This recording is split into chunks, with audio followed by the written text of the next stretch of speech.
If you're a black woman, if you're a black woman who ever wants to get married, if you're a black woman who ever wants to get married to a black man, you need to listen. There's a podcast that every single woman, especially if you're a black woman who ever wants to get married, needs to listen to, but I skimmed it so you don't have to. A woman with no high school degree, a woman with a GED, a woman with college education, a woman with postgraduate education, all in the same boat, all facing the same barriers when it comes to getting married. Now, the barriers are going to show up differently depending on your socioeconomic status. For middle class and upper middle class black women, it is finding someone who they deem quote unquote marriage material, aka someone with the same financial and educational attainment as them. Sprinkle, sprinkle.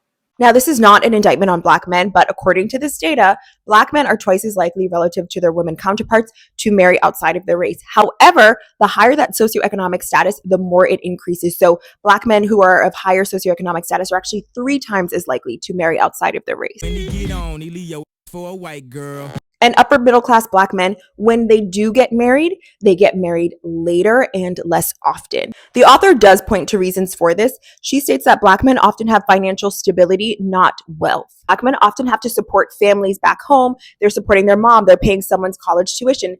Now, she shares some data on why this is happening. For example, when black women were even eligible for welfare, which they weren't for quite some time, there was the man in the house rule. If there was any sign of a man living there, a man in the house, they would be taken off of welfare or punished. Additionally, men are expected to be providers and protectors. However, without the promise of 40 acres and a mule and any sort of redistributive benefits, it's very difficult, and oftentimes black men have been weaponized for not being providers when they haven't been created or afforded opportunities to wealth build. Okay, what are some solutions?